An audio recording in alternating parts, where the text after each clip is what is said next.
Welcome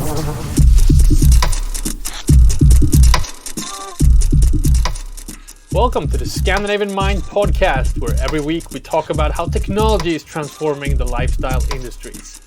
Today on the program, a special report from Slush, Northern Europe's biggest gathering of tech startups and VC investors. I'm recording this in the middle of Slush at the end of the first day here at Messekeskus in Helsinki. Today we're going to hear from Reetta Pesonen, Head of Communications at Slush, on why the conference is keep getting smaller and sold out. We'll talk about the latest developments in metaverse with Zoan founders Miikka Rosendahl and Olin, as well as key takeaways from the Sandbox co-founder Sebastien Borget's on-stage interview. And lastly, we'll report on the state of VCs and investments in the Nordics, including new announcements from the European Innovation Commission and observations from Agate Freimane, general partner at Norrsken VC. I'm Konrad, Olsson, editor-in-chief and founder of Scandinavian Mind, reporting from Helsinki to my dear colleague Erik Sedin back in Stockholm. How are you, Erik? I'm good. How are you? Have you been getting any sleep, getting some food? Seems like you've been busy. Been very busy. This was the first day of Slush, but yesterday was also the sort of press and media day. So there was quite a lot of side events and things to go to even yesterday. So yeah. Going out strong, and I can kind of tell just from where you're sitting. You're in some kind of podcast booth. They treated you well, but I remember last time we talked about we at Scandinavian Mind. We've been joking about how at Slush there's a lot of lasers. I can kind of tell from the video room chat where behind you. I can see the lasers flying around. That's an added feature. No, the laser game is strong. Lasers and smoke machines every time someone walks on stage, and no, that's still one of the sort of visual takeaways. But it feels also like the startup ecosystem, as people talk about here, is strong as well, even though there's quite some hesitations, obviously, around where the economy is going. But there's kind of like a dual thing, hesitations about where we're going, energy crisis and all that. But the VCs, the funds, are extremely well funded right now. And we'll talk more about that later in the show. But I learned yesterday, I was at a presentation by the Finnish VC Foundation, who reported breaking news yesterday that 1.3 billion euro was invested in only by Finnish companies or in Finnish companies in 2022, and the year is not even over. Have you seen? I know this is not your first time at Slush. Have you noticed anything different in regards to the current situation, the current economic situation in the Nordics and in the world? Is it a different kind of tone in voice? And I think like the general that's what's so sort of paradoxical about being here, because the show is much bigger than last year. It's 12,000 visitors, up from 8,000. So it's always a much bigger event, and so therefore you kind of sense that it's like optimism in the air, and there's a lot of activities. But it's more like in people's conversations, and there's like an insecurity in terms of where everything is going. Interesting. And a good example of this was the Prime Minister, Sanna Marin, who was on stage previous today, talking about sort of how proud she was of the fact that Finland invests 4% of GDP in innovation and R&D projects, and how much money is actually flowing into this industry right now, even though she also, in conversation, is very worried about where we're going. So, but back to the visitors. As I mentioned, 12,000 visitors, up from 8,000. Pre-pandemic, it was 25,000. So it's kind of half of what it was before the pandemic. We have about 4,000 founders here, 2,600 investors and 400 media. And I thought yesterday I met with Reetta Pesonen, Head of Media and Public Relations at Slush, who will explain why they've actually kept it down deliberately, because it's actually been sold out for, I think, months. And the people are really craving for tickets for Slush. even I have been getting emails from people when they heard that I was going to Slush. If I can fix tickets to people, which I obviously can't. It's I good can. that you're in the door already. It might be that Slush wants to become the new Brilliant Mind. So like in 3 years, it'd be like 50 people there, you know? So it's good. Exactly. Well, let's hear what Reetta says, because there is a reason. So here now, Reetta Pesonen, head of media and public relations at Slush. So we have 12,000 people this year. In the olden days, in 2019, we had 25,000 people, and it was way too much, to be honest. Last year, we realized when the COVID hit, of course, that in 2020 we didn't have an event, but then in 2021 we decided that we're gonna downscale and make it smaller. Part of it was because we had to, but then we actually learned last year that the smaller event works so much better. We have more kind of focused, more curated audience, and that really works well when people actually come to Slush to meet each other, to bump into each other and stuff like that. It definitely helps that there's it's less crowded. Let's just put it that way. And yes, we are definitely sold out. We've been hearing very funny stories from VCs keep emailing each other you have a ticket, does anyone have a ticket? And the Twitter feed is going crazy. So yeah. All right, that was Reetta Pesonen, head of media and public relations at Slush. It wouldn't be Slush without observing what's happening in the metaverse, and I guess I wouldn't be representing Scandinavian Mind if I wasn't curious about that. Quite a lot of things happening. Previously today, I listened to a talk between Timmy Toke, I hope I pronounced that right. He's a co-founder and CEO of a company called Ready Player Me, a company that makes avatars for people kind of across platforms. I thought it was an interesting idea. They're kind of minting and NFTing avatars. And Finnish startup, he was interviewing the co-founder and chief operating officer of the Sandbox, Sebastien Borget. Did he ask him how many daily users they have? He did not, actually. Yeah, we reported that that was the daily active users was lower than many people expected. No, they kind of, I think consciously avoided going too deep into crypto world and what's happening. But I do think Sandbox is still, even though I can't remember the number of users. We'd have to look that up.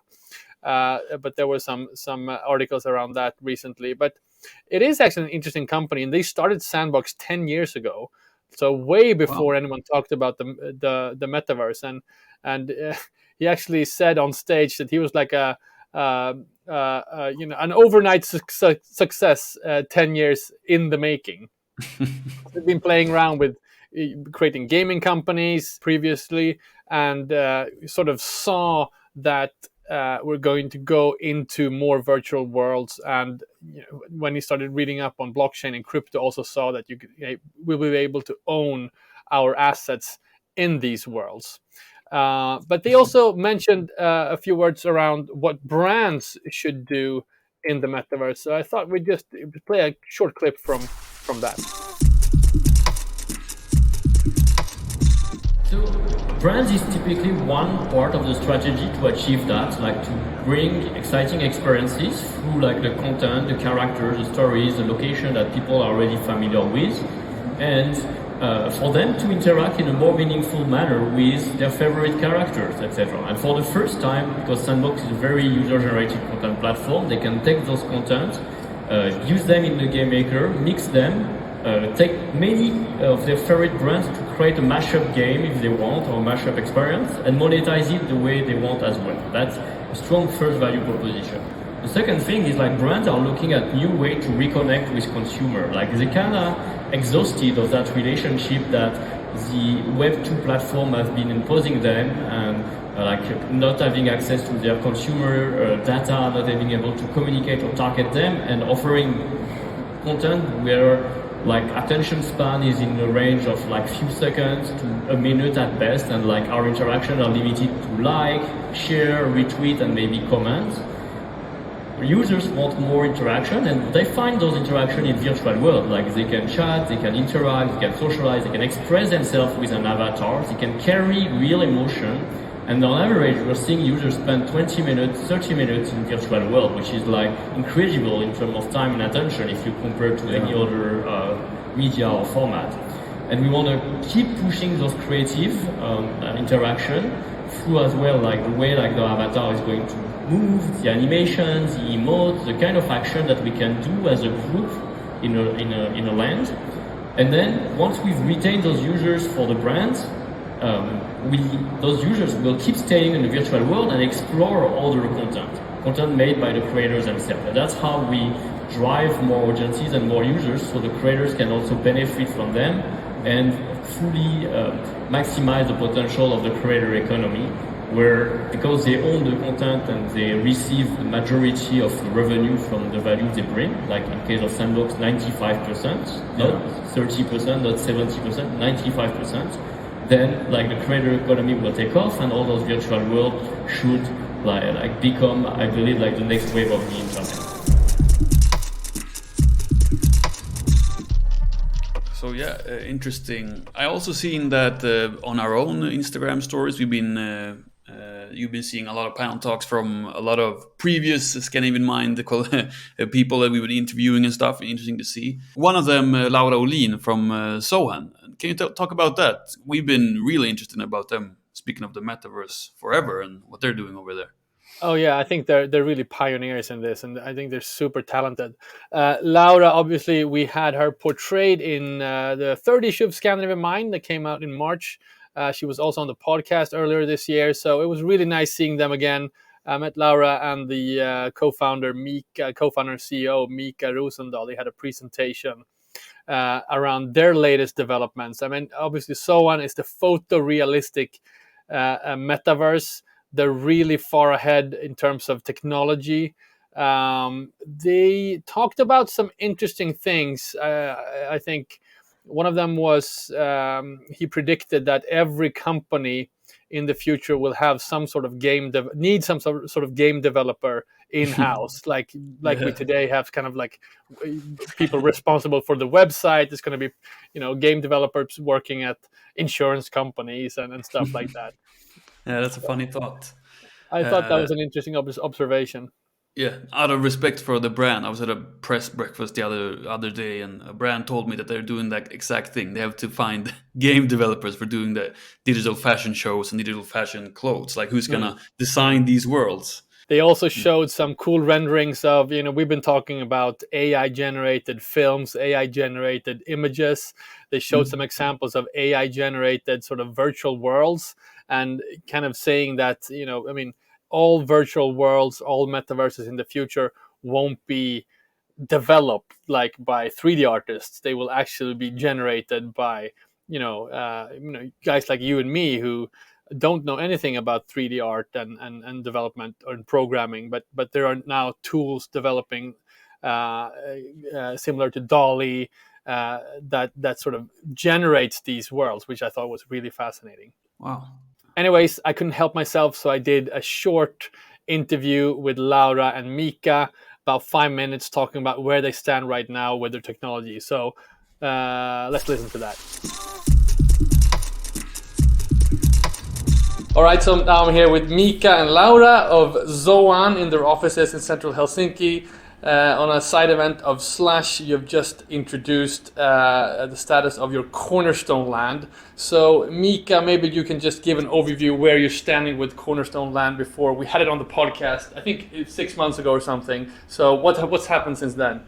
Yeah, so it's been an exciting ride. So now currently it's around 1 million worth of land that has been sold, and we've been getting these amazing landowners who are building content and starting to create that next generation internet, what we call metaverse. So So it's been a big learning process for sure. Normally we enter the things when we think it's simple and easy, and then we continue because it's hard and complex, and then we get to start hiring lots of new people. We currently have already 15 people working on the project full time, and hiring a lot more. So it's a call for talent and also for people who are excited about these things to start building together.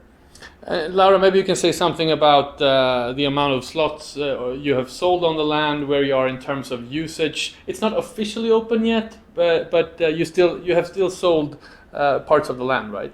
Yeah. So the land prices start from 1 Ethereum going all the way to something like 30, 40 Ethereum each. And like Miikka said, currently we've sold it to up to 1 million euros, which is great. But we also want to curate it a little bit. We don't want to just sell land to somebody who doesn't have any idea what to do. We would rather curate a little bit, make sure that the content will be top notch. Cornerstone isn't open yet. It will open gradually starting from the beginning of next year with different kind of events that we're going to tell a little bit more about. But before that, in December, we will have the launch of the first generation avatars, which is going to be a big thing. And if you are not part of Cornerstone yet, that's your chance to become a member, because the avatar prices are very nice, starting from 0.1 Ethereum, and the avatars are going to look amazing.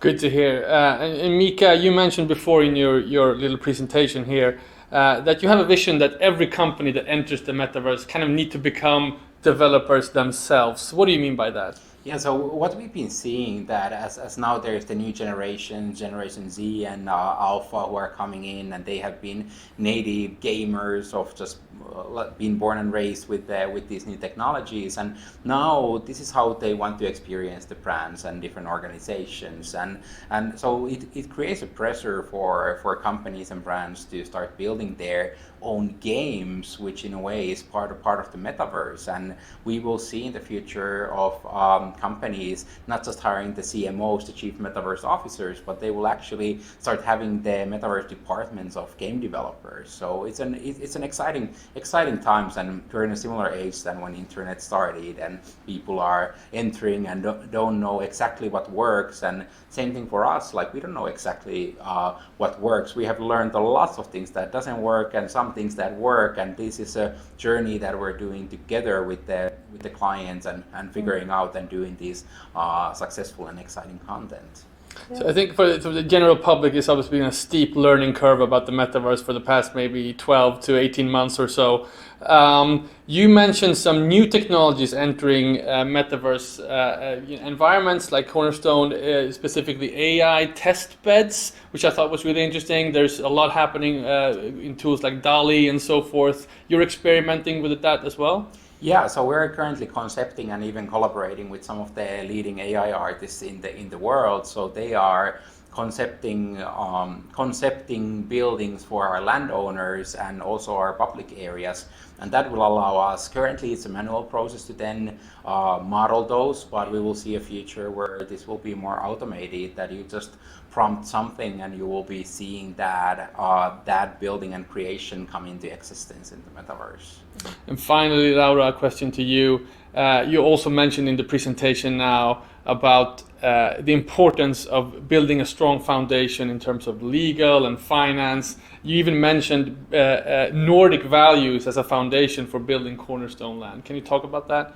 Yes, absolutely. So we want Cornerstone land to be good for the human mind and good for the planet. And of course, there is still a lot to do on like both of those things, but that is really our target. We want to create something better than what social media has created so far. So that is really our aim. And if you want to be part of the ride, so welcome.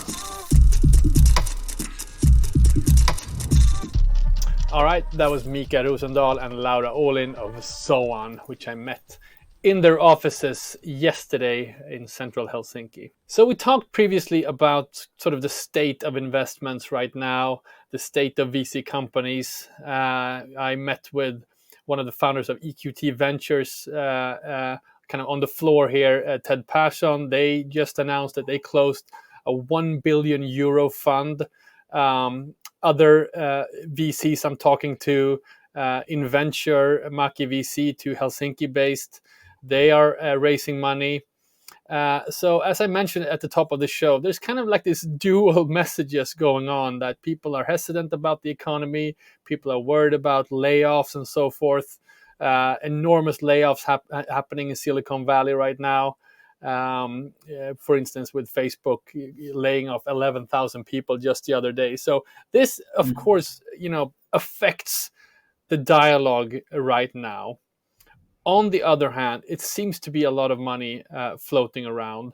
And I was at a presentation by the European Innovation Commission that announced today, actually, that they want to spearhead more investments into the startup ecosystem in the next year or so. We have already, like last year, 100 billion euro invested in European startups. So that's a good starting point. So Commissioner Maria Gabriel announced that they're doing sort of 5 flagship projects. One of them is spearheading a 45 billion mobilization of investments. Not every money's not coming from EU only, is coming from the private sector, but they want to sort of spearhead that, going to scale up companies. So not startup, later stage startup that needs to scale up. And that kind of implies that they want to focus on the companies that actually will give jobs and actually are doing well for the economy. They're also going to do a $10 billion mobilization for innovation valleys. There are 100 regional innovation valleys across Europe. So I guess kind of like Slush here in Helsinki or in Stockholm, there are sort of every city of any stature has some kind of startup community. But they're saying like these communities need to communicate better with each other. Exactly. We all read about, the Silicon Valley of Riga, the Silicon Valley of Barcelona. We always hear these expressions. So it would be nice if they have their own name that we can know them by. I had a dinner last night with some international press, and one of the guys from Netherlands ran a magazine called Silicon Canals from Amsterdam, of course. Yeah, that's good. Own the name. Own the name. That's right. Anyways, so there are a lot of investors floating around here. I met with Ekaterina Gianelli. We remember her from the Transformation Conference in Helsinki in May. Sophia Benz is here, has been on stage. She was on the cover of Scandinavian Mind, issue 1. And I also met with Agate Freimane, general partner at Norrsken VC. She was actually a speaker at the very first transformation conference that we held 2 years ago. So I thought it'd be interesting to hear what she thinks of the state of VC investments. She has a special take on it because she's also into impact investment, which has a kind of a different situation. So here now I got the Freimane.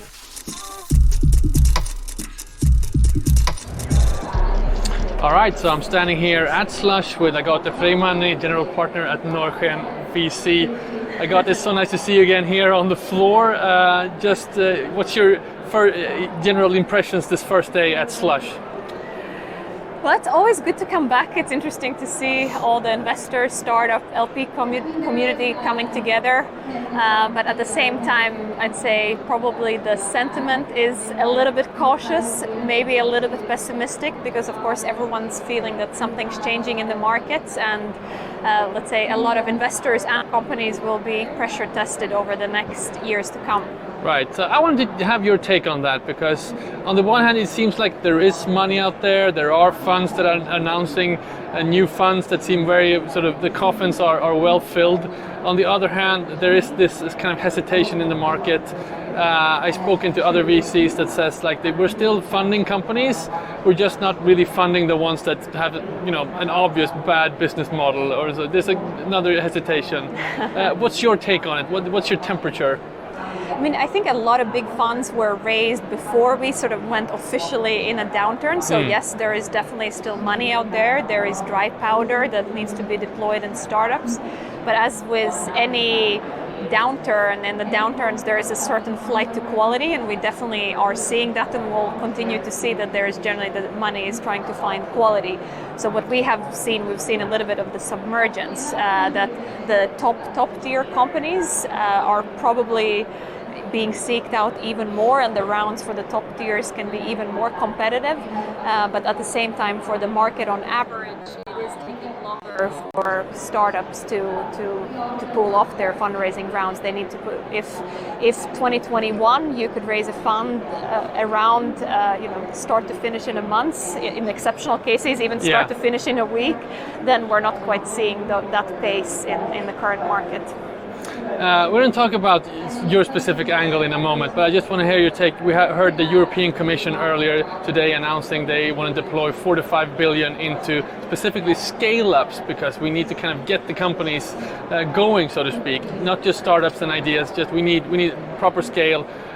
What's your take on that? I think it's very, very strong and good initiative, because that's where the gap in the market is today, where we see most availability of capital in Europe is the seed Series A stage, but we still need to fund our companies B, C, D, and the further down the list you go, the thinner the list is. So I think that kind of initiative, especially in the current market climate, will make sure that the early stage companies still can access capital that can get them through those stages. Right, so there is hesitation in the market, but you just mentioned to me right before we started recording that you are doing quite well. Can you talk about where Norrsken VC is standing and why that is? It's still early days, and we're obviously not naive about what's going on in the world and the macroeconomic climate. So any data that we have, be it data that we have been able to find in the public sources or our in-house anecdotal data, we do think that there are signs that impact companies are more resilient during the downturns. We have generally seen that if you look at the data, the general VC deal volume year to date is down compared to last year. In impact and climate companies specifically, that's not the case. Also, if we look at our portfolio, generally, of course, everyone's talking in the tech industry about massive write-downs. We don't see that that's happening at the same pace in the impact space. And our thesis that why that's the case is because impact companies fundamentally address real urgent needs. Let's take energy crises as one example, because the problem is so clear that the demand for that is not going to disappear. It doesn't matter whether we're at the top of the cycle or down at the cycle, the need and the problem is very visible and clear, and hence the demand continues to be strong. And that's our thesis why so far we've seen that impact companies have been able to hold up better than the market on average. Good to hear. So lastly, tackling these needs, these challenges that we're facing, what kind of technologies are you looking for right now to invest in? Our focus is pretty broad. Generally, we invest in solutions that have positive impact on people and planet. Of course, today we're seeing the pipeline is most active in the climate space, especially in the current macroeconomic and geopolitical climate. We have seen a surge of top-tier entrepreneurs or top-tier startup operators really trying to solve hey, what can we do to solve the current energy crisis?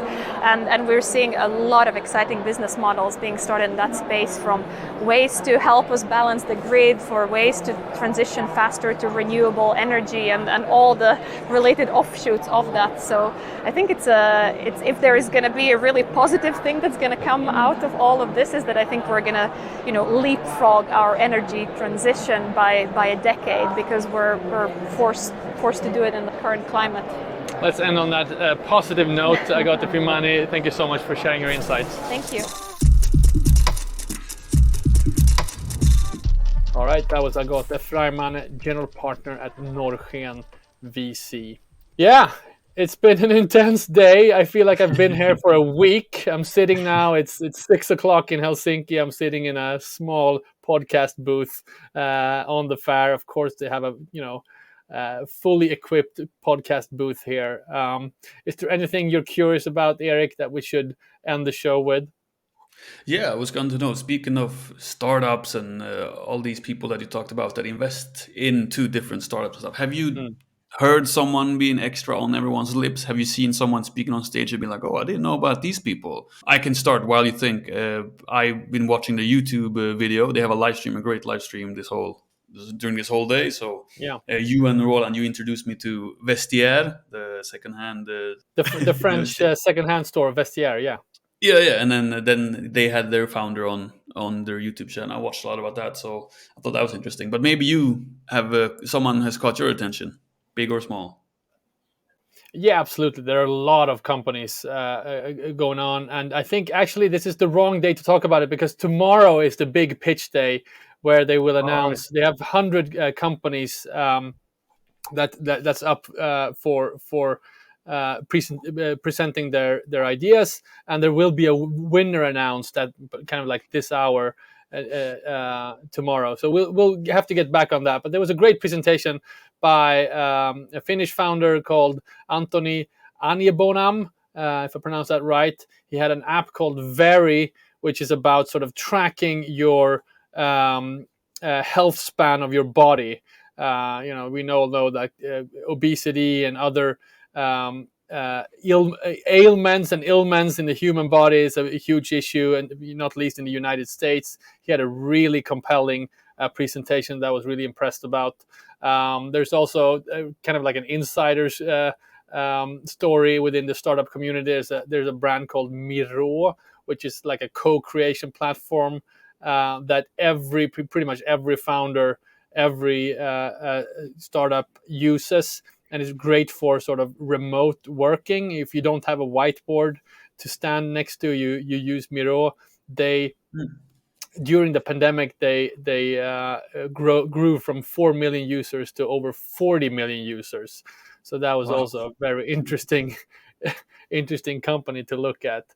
And tonight I'm going to, just like I did last year, to the party of Varjo, which is a virtual reality headset company here in Finland, which is kind of leading the way. They're doing this really super expensive, luxurious business-to-business headsets for the aviation industry and the car manufacturing industry. It's kind of the Oculus for business-to-business. I'm really looking forward to trying out if they have new products going on. Cool.